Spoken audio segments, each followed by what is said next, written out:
I remember the taste of my mother's bread, sweet honey and grain from the southern fields of Viridia Prime, baked in the early hours before the work bells rang across our settlement. The memory comes to me now as I stand in the armoring chambers of the fortress monastery, watching the crimson paint dry on my ceramite plates. 437 years have passed since I last tasted bread.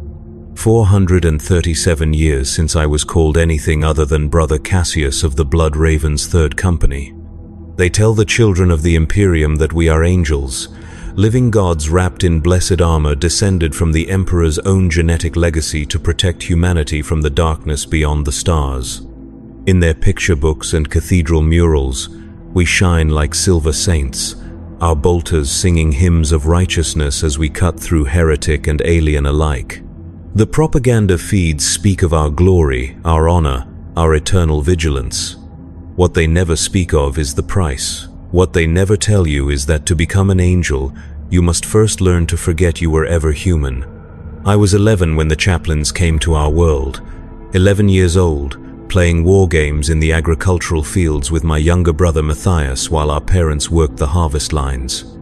The sky was the color of burnished copper that day, heavy with the promise of rain that would never come. The drought had lasted 6 months, and the planetary governor's tithes remained unchanged.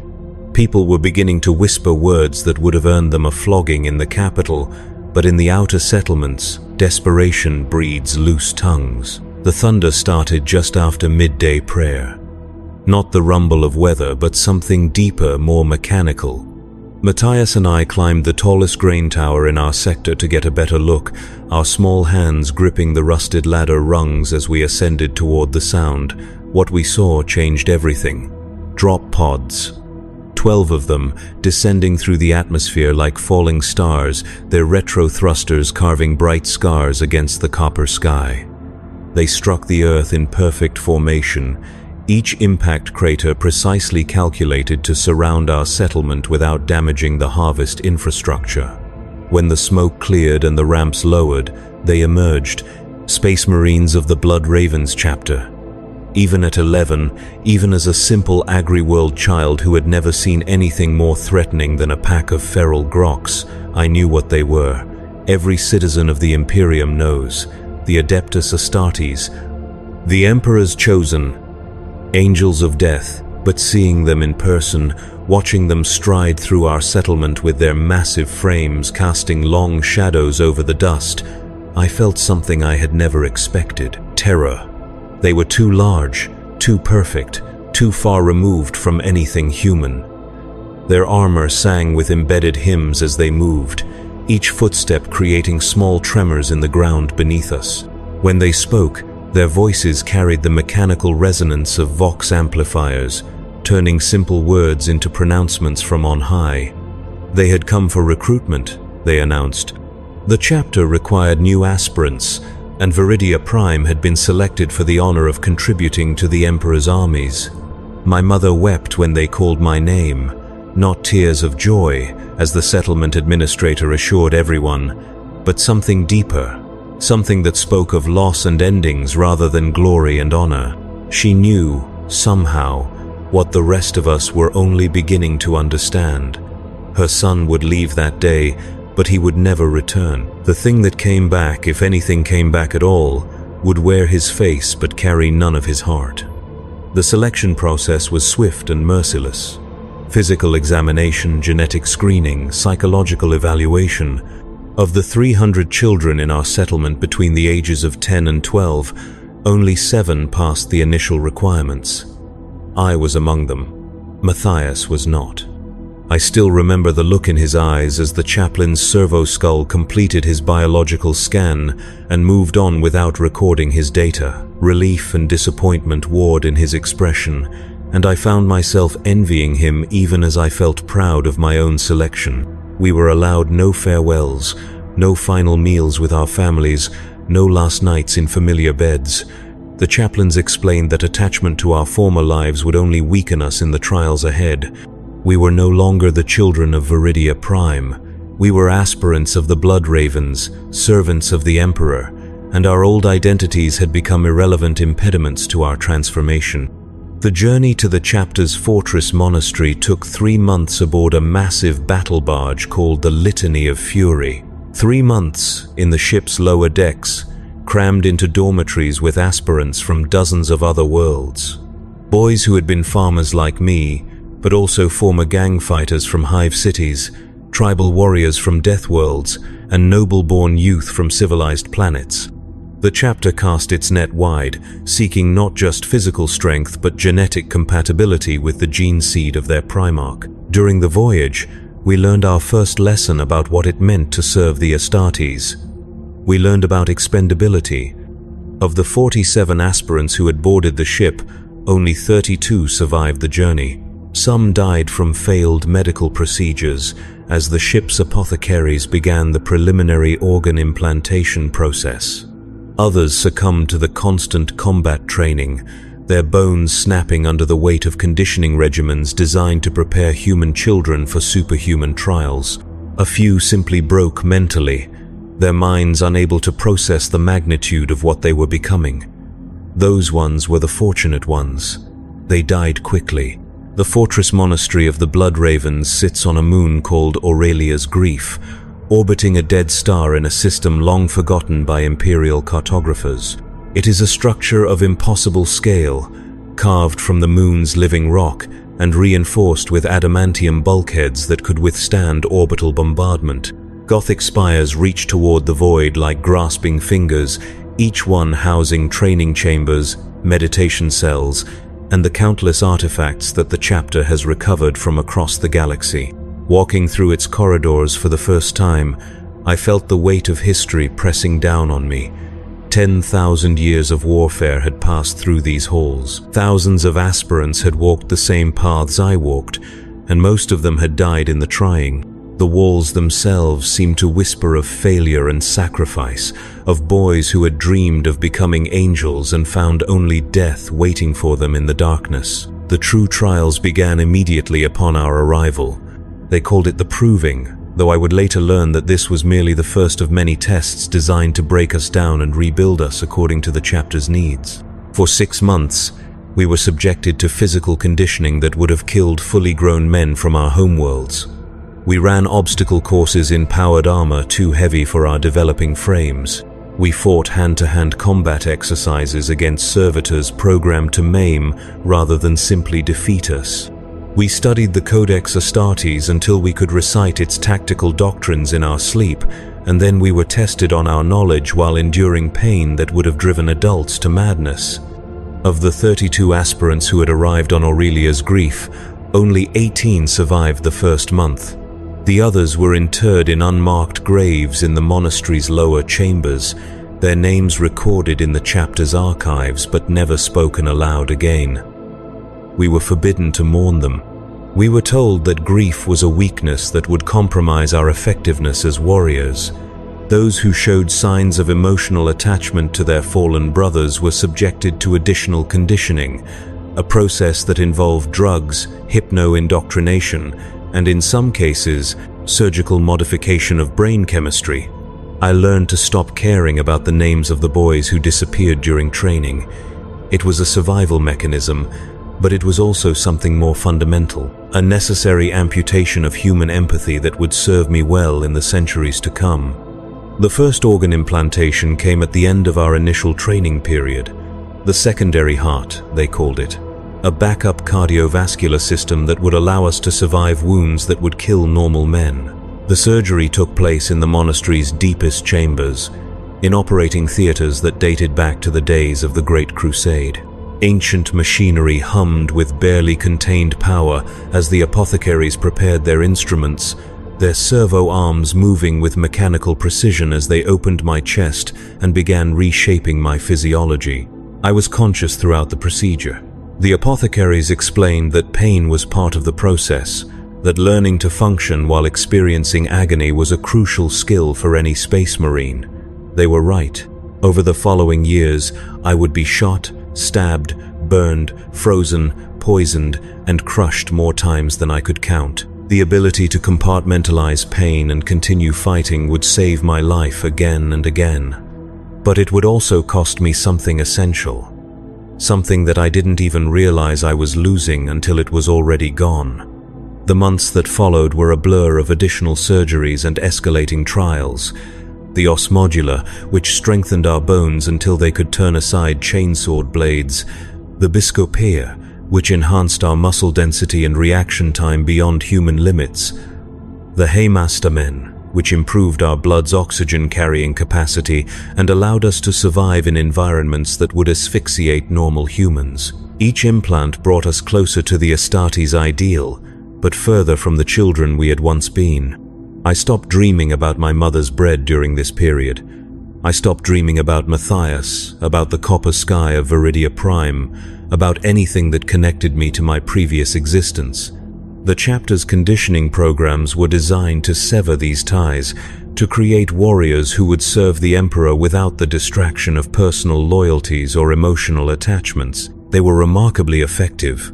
By the time I received my 13th organ implant, the catalepsian node that allowed me to remain alert even during periods of rest, I had forgotten what it felt like to miss home. I had forgotten that I had ever had a home at all. The black carapace was the final implantation, the interface that would allow me to merge with the machine spirits of power armor and weapons. It was also the most dangerous. Of the 11 aspirants who had survived to that point, 4 died during the procedure. Their bodies rejected the synthetic material, and they expired in agony as their immune systems attacked the foreign tissue. We watched them die in the recovery chambers, their forms convulsing as the carapace toxins spread through their bloodstreams. I felt nothing as they screamed.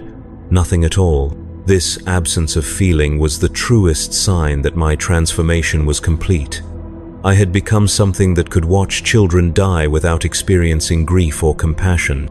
Something that could witness suffering and remain focused on tactical objectives. I had become what the Imperium needed me to be. I had become a weapon. The ceremony that marked my full induction into the Blood Ravens took place in the chapter's Reclusium, a vast cathedral chamber carved from black stone and illuminated by thousands of devotional candles.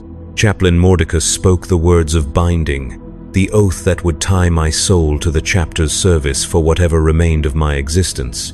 I knelt before the altar of the Emperor and swore to defend humanity against its enemies, to serve the throne without question, and to die before allowing dishonor to stain the chapter's reputation. When I rose from that altar, I was no longer the farm boy from Viridia Prime. I was Brother Cassius, battle brother of the Blood Ravens' 3rd Company, servant of the Emperor of Mankind. The name I had been given at birth was recorded in the chapter archives but never spoken again. That person had died during the transformation process, and what emerged was something new, something purposeful, something empty of everything that had once made him human. My first combat deployment came 3 months later. Aboard the strike cruiser Righteous Fury, our destination was a forge world called Metallica Zevon, where reports indicated a possible chaos incursion threatening the planet's industrial output. The journey took 6 weeks through the warp, 6 weeks during which I experienced my first true taste of what existence as a space marine would entail. Training. Constant, relentless, endless training. We practiced boarding actions in the ship's mock-up corridors, fighting room-to-room battles against servitors programmed with the tactical patterns of known enemy forces. We studied enemy psychological profiles until we could predict heretic behavior with mathematical precision. We maintained our equipment with devotional care, learning that every bolt, every power cell, every piece of equipment was a sacred tool in the Emperor's service. We prayed, we meditated, we prepared our minds for the certainty of violence that awaited us on every world we would ever visit. But mostly, we learned to function as a unit. Individual identity, the sergeants told us, was a luxury that the Adeptus Astartes could not afford. We were not 11 separate warriors fighting for personal glory. We were a single weapon with 11 components, each one expendable if its sacrifice would serve the greater tactical objective. This lesson was reinforced through combat simulations where squad members were randomly designated as casualties, requiring the survivors to adapt their tactics on the fly while showing no emotional response to their brothers' deaths. I learned to watch my squad mates die and immediately reassess my firing angles to maximize the effectiveness of our remaining firepower. I learned to step over their bodies without breaking stride if the mission required forward momentum. I learned to strip ammunition and equipment from their corpses if supplies ran low, treating their remains as battlefield resources rather than the shells of men I had trained beside for months. These were necessary skills. In the campaigns that followed, they would save my life and the lives of countless Imperial citizens. But they came at a cost that the recruitment posters never mention. A price paid in the gradual erosion of everything that had once made me capable of human connection. Metallica 7 was a world of perpetual industrial twilight, its skies choked with the exhaust of 10,000 manufactorums, while its surface remained hidden beneath layers of rockcrete and steel. The chaos incursion had begun in the planetary capital's lower industrial sectors, where reports suggested that factory workers had been engaging in forbidden rituals involving the machine spirits of their equipment. Word and blade units had been dispatched to investigate, but their Vox communications had ceased 3 days before our arrival. Our mission was simple: investigate the source of the disturbance, eliminate any heretical influences we discovered, and restore the planet's manufacturing capacity to acceptable levels. The lives of the individual workers were considered acceptable losses if their sacrifice preserved the Forge world's strategic value to the wider war effort. We made planetfall during the world's artificial night cycle, when the manufactorums reduced their output to conserve reactor fuel. Our drop pods struck the industrial sector's primary thoroughfare with precision impacts, each one calculated to minimize damage to surrounding infrastructure while providing optimal tactical positioning for urban combat operations. When the ramps lowered and we emerged into the sulfur-tainted air, I got my first taste of what real warfare would be like. The silence was wrong. Metallica 7 should have been thundering with the sounds of industrial production, but the streets lay empty and quiet except for the distant hum of automated systems. Warning runes flickered from voxcasters mounted on corridor walls, broadcasting messages in high Gothic that spoke of quarantine protocols and mandatory curfews. The air itself tasted of metal and corruption, carrying scents that my enhanced olfactory systems identified as human decomposition mixed with something else, something that didn't belong in any Imperial database. Brother Sergeant Thalion raised his fist to signal a halt as we approached the first manufactorum complex. Through the facility's reinforced windows, we could see movement in the shadows. Human shapes, but moving in patterns that suggested coordination rather than panic. They were waiting for us. They had been waiting for some time. The first shots came from elevated positions, autogun rounds that sparked harmlessly off our power armor while revealing the positions of our attackers. They were indeed factory workers, but their flesh had been altered by influences that corrupted both mind and body. Mechanical augmentations sprouted from their limbs in configurations that violated every principle of orthodox Imperial technology, while their faces showed signs of mutation that spoke of exposure to warp energies. We responded with disciplined bolter fire, our weapons singing their hymns of purification as mass reactive shells found their targets. The corrupted workers died quickly, their modified bodies offering no protection against weapons designed to kill armored enemies. But for every cultist that fell, 2 more emerged from the shadows. They had been organized. They had been expecting us. They had prepared. The battle lasted 4 hours and took us through 17 different industrial complexes before we reached the source of the corruption. In the deepest levels of the primary manufactorum, we found what remained of the word-bearer infiltration team that had initiated the uprising. They had established a shrine to the Dark Mechanicus in the facility's reactor chamber, using the Forge world's own power systems to amplify their blasphemous rituals. The shrine itself was a fusion of technology and flesh that hurt to look at directly, a writhing mass of human tissue and corrupted machinery that pulsed with malevolent energy. Standing before the shrine was something that had once been human, but now served as a vessel for the powers that dwelt in the warp. It spoke to us in voices that belonged to the dead workers, promising us knowledge that would surpass the limited understanding of the Omnissiah. It offered us power beyond the crude augmentations of our gene seed, evolution beyond the restrictions of our flesh. It showed us visions of what we could become if we abandoned our loyalty to the Corpse Emperor and embraced the truth of chaos. I felt nothing as I raised my bolter and put 6 mass-reactive rounds through its center mass. Nothing except satisfaction at the successful completion of our mission parameters. The corrupted being collapsed into constituent flesh and metal components, its death cry echoing through the reactor chamber as the shrine's power source flickered and died. The corruption that had spread through Metallica the Seven's industrial sector would wither without its focal point, and the planet's manufacturing capacity could be restored within standard parameters. We had won our first victory. We had served the Emperor. We had protected the Imperium from the influence of chaos. Everything had proceeded exactly as our training had prepared us to expect. But as we prepared to extract from the facility, Brother Varian made an observation that would haunt me for decades afterward. The corrupted workers, he noted, had fought with desperate courage, even though they faced impossible odds. They had died defending something they believed in, something that had given their lives meaning beyond mere survival. Their corruption had been absolute, their damnation certain, but they had died with purpose. We, by contrast, had killed them efficiently and without emotion. We had served our function perfectly, but we had felt nothing while doing so. No anger at their heresy, no satisfaction at their defeat, no grief for the lives they had wasted in service to dark powers. We had simply eliminated them because our orders required it, the same way we might repair a damaged piece of equipment or clean the barrel of a bolter.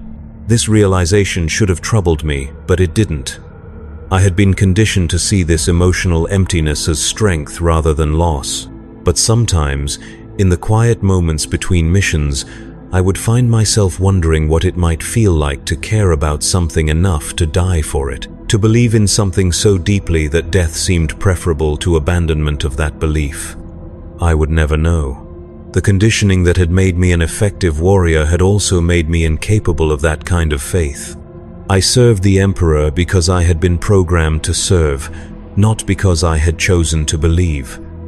I fought chaos because my orders required it, not because I understood why their influence was worth opposing. I protected humanity not from love but from duty, and duty without love is simply obedience to authority. This is what they don't tell you about becoming a space marine.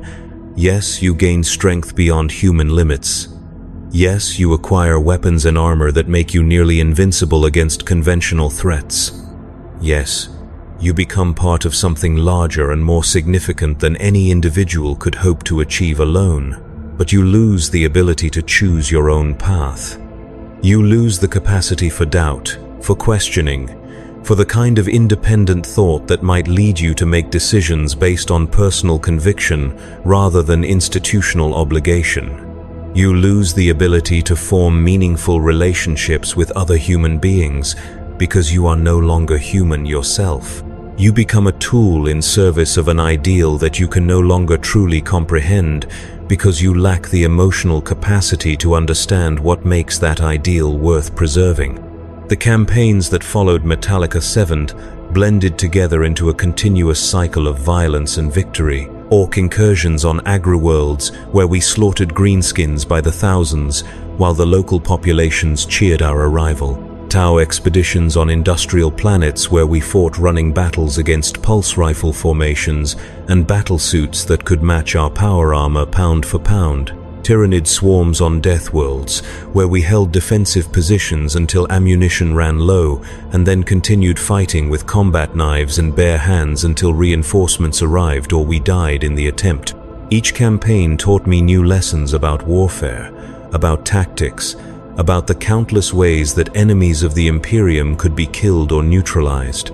I learned to read battlefield conditions at a glance, to adapt our squad's firing patterns to maximize casualties while minimizing ammunition expenditure.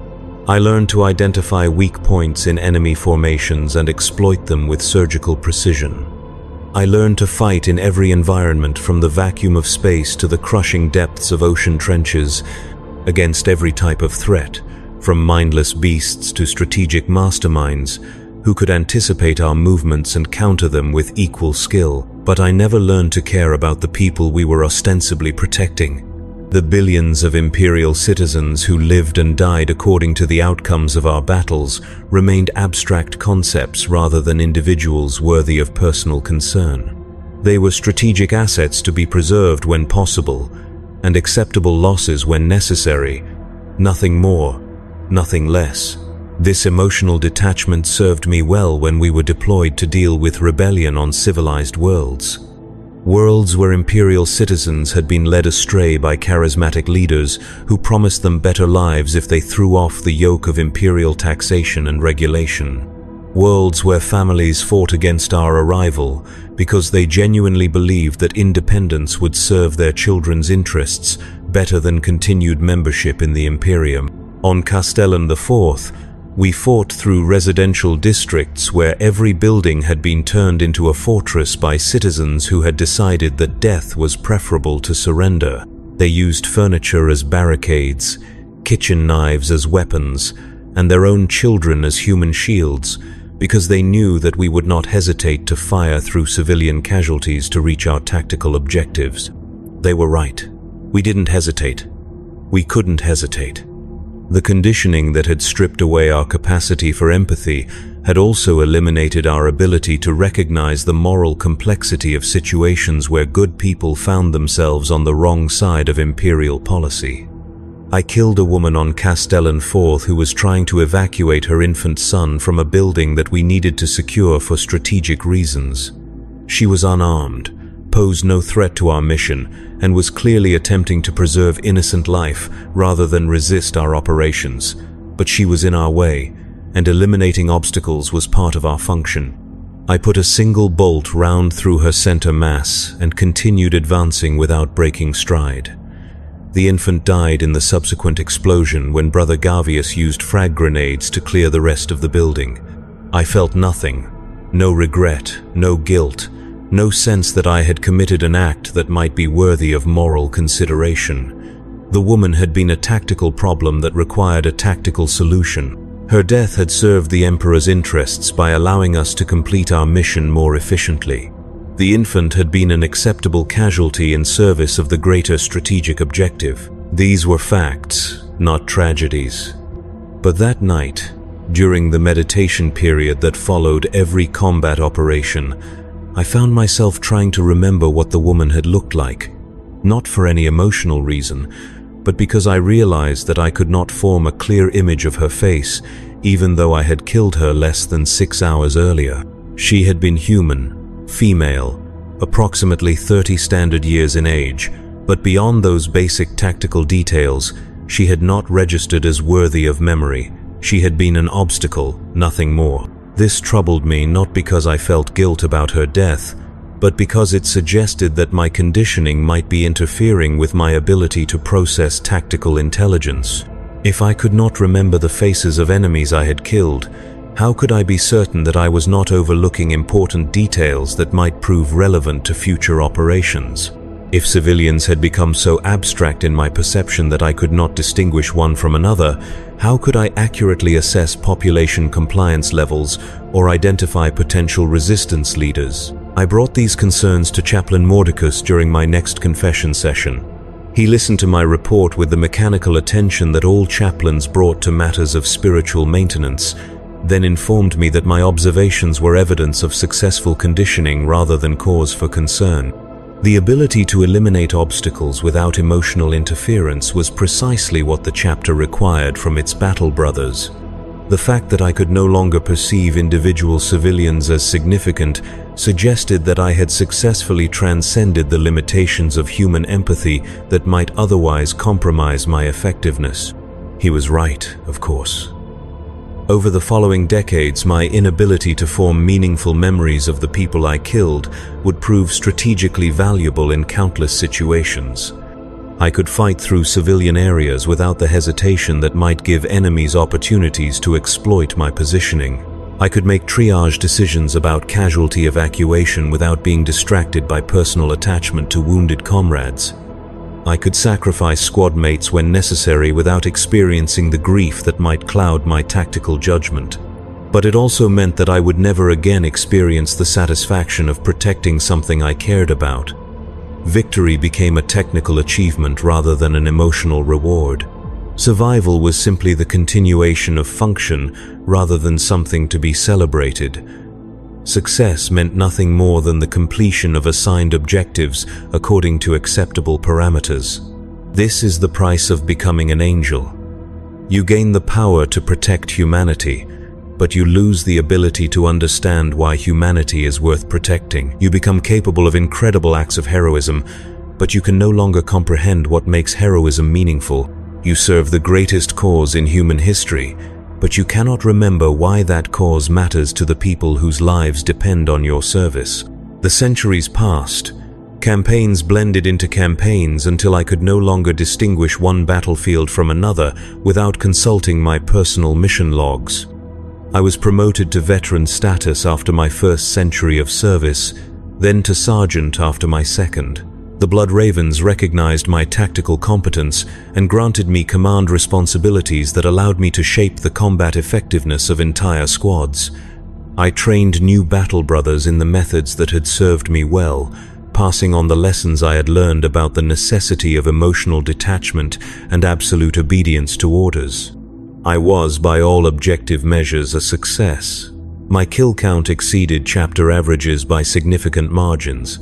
My squads consistently achieved mission objectives with minimal casualties and maximum efficiency. My tactical innovations were incorporated into standard operating procedures and distributed to other companies. I had become exactly what the recruitment posters promised, a living weapon in service of humanity's protection. But success brought its own revelations. As I gained experience and seniority within the chapter, I began to observe patterns in our deployment assignments that suggested certain uncomfortable truths about the nature of our service. We were not primarily deployed to defend humanity against external threats, as the propaganda suggested. We were deployed to enforce compliance with imperial authority, regardless of whether that authority served the interests of the populations we protected. On Vos Prime, we suppressed a worker uprising that had been triggered by the planetary governor's decision to increase factory output quotas while reducing nutritional allowances.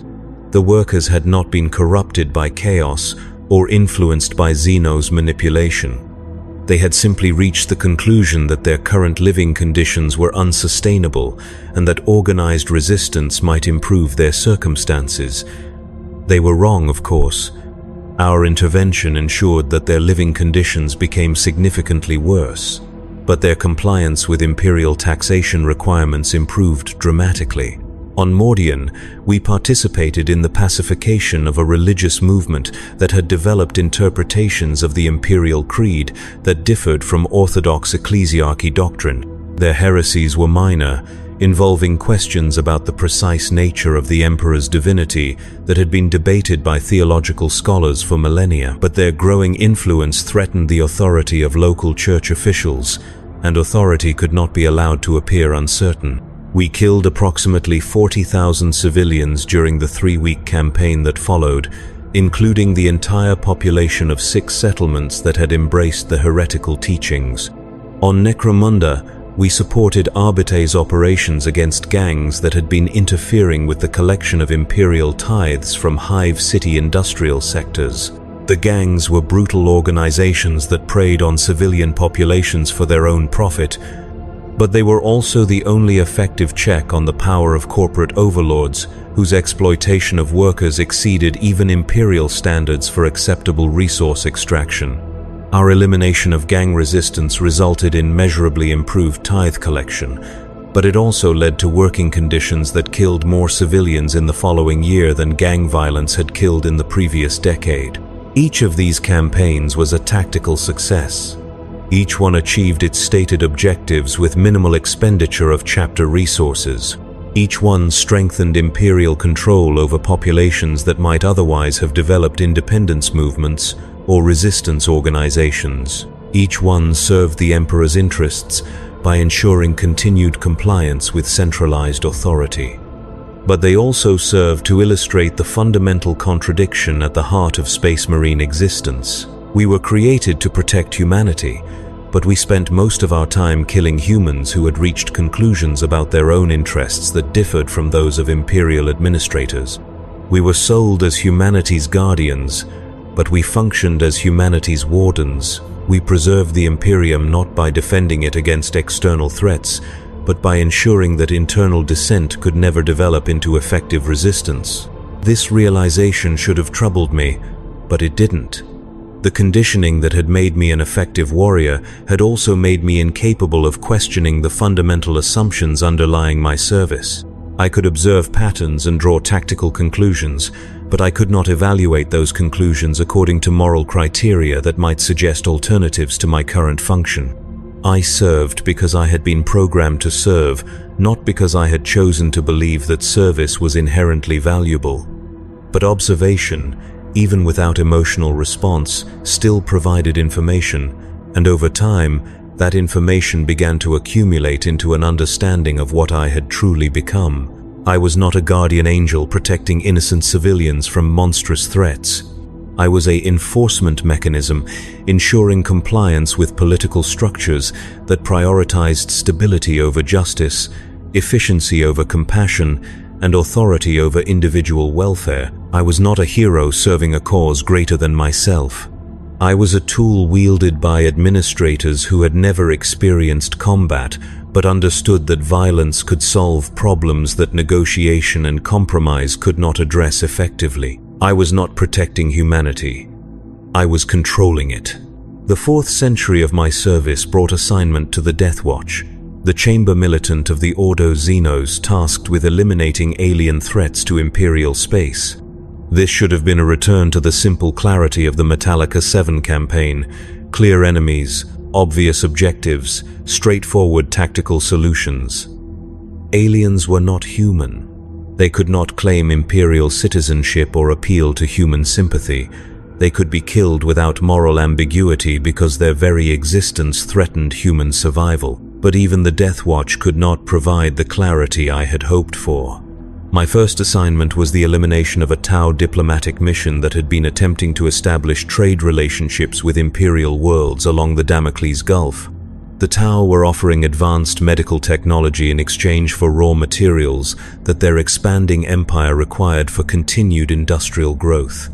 Several planetary governors had expressed interest in the proposed arrangements, seeing opportunities to improve living conditions for their populations while maintaining acceptable tithe levels for the administratum.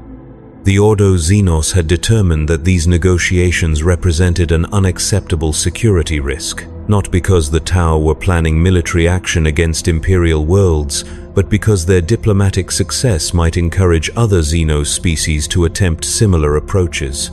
The Imperium's official policy toward alien life was extinction rather than coexistence, and any deviation from that policy would be interpreted as weakness by enemies throughout the galaxy. We eliminated the Tau delegation during a formal dinner hosted by the governor of Pavonis. 43 aliens died in the initial assault, along with 17 human negotiators and 26 civilian staff members who had been present when we breached the dining facility. The governor himself survived because his security detail had been briefed on our operational timeline, but he was later executed for treason by an Ordo Hereticus tribunal that found his participation in the negotiations to be evidence of corruption by alien influence. The tactical execution was flawless. No Tau survived to report the incident to their superiors, and the elimination of human witnesses ensured that word of our intervention would not spread to other worlds where similar negotiations might be taking place. The diplomatic mission disappeared without trace, allowing the Imperium to maintain plausible deniability while discouraging future alien attempts at peaceful contact. But the intelligence reports we recovered from the Tau delegation revealed information that complicated the simple narrative of alien threat that justified our actions. The Tau had indeed been attempting to establish trade relationships with imperial worlds, but their motivations were not the expansionist conquest that Ordo Xenos briefings had suggested. Their empire was struggling to support refugee populations displaced by Tyranid swarm incursions, and they needed additional resources to maintain civilian survival rates at acceptable levels. Their offers of medical technology were genuine attempts to provide valuable goods in exchange for raw materials that the imperial worlds could spare without compromising their own strategic capabilities. The Tau had been attempting to save lives, not human lives perhaps, but lives nonetheless. They had been offering solutions to problems that killed thousands of imperial citizens every year. They had been trying to create relationships that might reduce conflict rather than escalate it, and we had killed them for it. This should not have mattered to me. Tau civilians were still aliens, regardless of their circumstances. Their survival was not my responsibility, and their destruction served imperial interests by eliminating a potential long-term threat to human expansion. The fact that they had been motivated by desperation rather than aggression was tactically irrelevant to the strategic necessity of maintaining imperial isolation from alien influence. But for the first time in 3 centuries, I found myself questioning whether the completion of mission objectives necessarily constituted a successful outcome, not from any emotional attachment to the dead Tau, but from a tactical perspective that considered longer-term consequences rather than immediate results. The elimination of the diplomatic mission had indeed prevented the establishment of trade relationships that might have encouraged other aliens to attempt similar approaches. But it had also eliminated opportunities for intelligence gathering that might have provided valuable information about Tau capabilities, intentions, and weaknesses. It had strengthened imperial isolation, but it had also eliminated potential allies against Tyranid incursions that threatened both human and Tau populations. It had preserved ideological purity, but it had sacrificed strategic flexibility that might prove crucial in future conflicts. These observations troubled me not because I felt regret about the deaths we had caused, but because they suggested that the decision-making processes that governed our deployment might be prioritizing abstract principles over concrete results. If the Imperium's survival was truly our primary objective, then shouldn't we be willing to compromise on ideological positions when such compromises offered strategic advantages? If protecting humanity was our ultimate goal, then shouldn't we be willing to work with aliens when such cooperation served human interests? But the conditioning that had made me an effective warrior had also made me incapable of pursuing such questions to their logical conclusions. I could observe inconsistencies in imperial policy, but I could not evaluate whether those inconsistencies were problems that required solutions or necessary sacrifices in service of objectives that I was not qualified to understand. I could identify tactical alternatives that might achieve better outcomes, but I could not determine whether better tactical outcomes were necessarily preferable to outcomes that better served political or theological considerations that superseded purely military concerns. I served because I had been programmed to serve. The fact that I no longer understood why my service was valuable did not change my obligation to continue serving. The fact that I could no longer remember what I was fighting to protect did not eliminate my duty to continue fighting.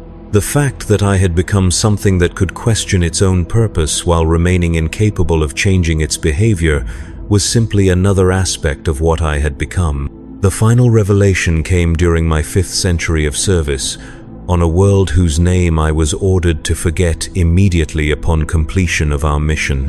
A world that officially did not exist in imperial records, though it had once been home to 17 billion human souls. We were deployed there not to fight aliens or heretics, but to eliminate evidence of a failed experiment in imperial genetic engineering. The world's population had been selected for a project that would have created humans capable of surviving in environments too hostile for normal colonization. Enhanced lung capacity for thin atmospheres, modified skin pigmentation for high radiation environments, improved bone density for heavy gravity worlds. The Adeptus Mechanicus had promised the Administratum that such modifications would allow imperial expansion into previously uninhabitable systems, opening new frontiers for human colonization without the massive infrastructure investments that terraforming required. The project had succeeded beyond all expectations. The modified humans were indeed capable of thriving in hostile environments, but they had also developed capabilities that their creators had not anticipated. Enhanced cognitive function, improved disease resistance, extended lifespans that exceeded normal human ranges by centuries rather than decades. They had become something new, something that might eventually supersede baseline humanity entirely. This could not be allowed. The Imperium was built on the fundamental assumption that human nature was static, that the species had achieved its perfect form during the dark age of technology, and that any deviation from that form represented corruption rather than evolution. The modified humans represented a challenge to every principle that justified imperial authority over human affairs. If humanity could be improved through scientific manipulation, then perhaps other aspects of imperial doctrine were equally open to revision. The solution was total population elimination, followed by orbital bombardment that would reduce the world's surface to molten glass. No evidence of the experiment would survive. No modified humans would escape to spread their genetic alterations to other worlds, and no records would exist to suggest that the project had ever been attempted. The world would become another cautionary tale about the dangers of unsanctioned scientific research, a reminder of why the Adeptus Mechanicus required careful oversight from orthodox imperial authorities. We were chosen for the mission not because of our combat capabilities, but because of our psychological conditioning. Normal Imperial Guard regiments might experience moral qualms about exterminating human populations that posed no military threat. Planetary defense forces might question orders that required them to kill their own species for the crime of successful evolution. But Space Marines could be relied upon to follow orders regardless of their personal feelings about those orders, because we no longer had personal feelings that might interfere with our operational effectiveness. The campaign lasted 6 months, not because the modified humans offered significant military resistance, but because 17 billion individuals required time to locate and eliminate even with orbital support.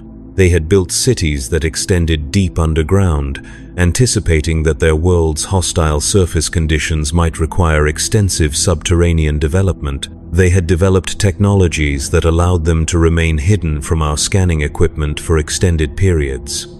Most significantly, they had created social structures that prioritized collective survival over individual preservation, meaning that parents would sacrifice themselves to protect their children, and communities would coordinate their defensive efforts rather than fragment into competing factions. They fought us with a desperation that I had rarely encountered in previous campaigns.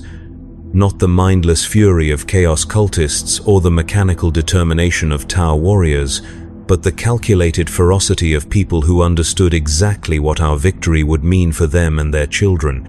They knew that we had not come to conquer their world or demand their compliance with imperial authority. They knew that we had come to eliminate them entirely, to erase their existence so completely that no trace of their achievements would survive to inspire others. They fought like humans, defending their families, their homes, their future. They fought with the kind of passionate commitment that I had observed in the corrupted workers on Metallica the 7, but directed toward preservation rather than destruction. They fought for something they loved more than life itself, something that made death preferable to surrender. And we killed them all. Every man, woman, and child. Every family line, every cultural tradition, every technological innovation that might have improved the human condition. We eliminated a civilization that had achieved in 3 generations what the Imperium had been struggling to accomplish for 10,000 years, not because they threatened humanity, but because they represented what humanity might become. I was present for the final phase of the operation, the elimination of the last underground shelter complex, where approximately 12,000 civilians had taken refuge. Men and women who had never taken up arms against the Imperium, children who had been born after our arrival and would die before their first birthdays, elderly individuals whose only crime was surviving long enough to witness the apotheosis of their species. They were not hiding when we breached their final defenses. They were not begging for mercy or attempting to negotiate terms for their survival. They were singing. 12,000 voices raised in harmonies that resonated through the tunnel systems they had called home, melodies that spoke of love and loss and hope despite the certainty of extinction. They were singing because they wanted their last act as a species to be beautiful rather than desperate, creative rather than destructive, human rather than merely functional. I killed them while they sang. We all did. Our bolters sang their own hymns as mass-reactive shells found their targets, each shot precisely calculated to ensure maximum casualties while minimizing ammunition expenditure. The music stopped in sections as voices were silenced forever, until only echoes remained to mark the passage of the last genetically enhanced humans in the galaxy. When the killing was finished and the orbital bombardment began, I stood on the command deck of our strike cruiser and watched the world die. Cyclonic torpedoes cracked its crust, while virus bombs sterilized any organic material that might have survived our ground operations. Within 6 hours, the world that had once been home to 17 billion enhanced humans had become a ball of cooling magma orbiting a star that would eventually be removed from Imperial navigation charts. The mission was a complete success. No evidence survived to suggest that the genetic enhancement project had ever been attempted. No modified humans escaped to spread their alterations to other worlds. No records existed to indicate that humanity might be capable of evolution beyond its current limitations. The Imperium remained secure in its assumptions about the static nature of human biology and the necessity of preventing unauthorized scientific research. But as I watched that world burn, I found myself remembering something I had not thought about in centuries: the taste of my mother's bread. Sweet honey and grain from the southern fields of Viridia Prime, baked in the early hours before the work bells rang across our settlement.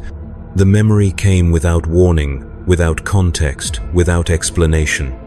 I had not thought about my mother or my childhood or anything connected to my previous existence since my first century of service. The conditioning that had made me an effective warrior had successfully eliminated such attachments as unnecessary impediments to my function. Yet somehow, watching the destruction of 17 billion people who had died singing, I remembered what it felt like to be human. I remembered what it felt like to taste something made with love rather than mere nutritional necessity. I remembered what it felt like to anticipate pleasure rather than simply endure existence. I remembered what it felt like to be part of something that existed for reasons beyond tactical efficiency and strategic advantage. And I realized what I had lost. Not just my humanity, which I had been taught to regard as a necessary sacrifice in service of a greater cause. Not just my capacity for emotional response, which I had been conditioned to see as weakness that would compromise my effectiveness as a warrior. I had lost the ability to understand what made life worth living, what made survival worth struggling for, what made existence preferable to extinction. The enhanced humans had died singing because they still remembered what it meant to be human despite their genetic modifications. They had preserved something that I had been systematically stripped of during my transformation into an instrument of imperial will.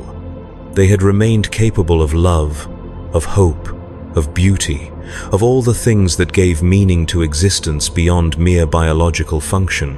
I had become something that could eliminate beauty without comprehending what beauty was.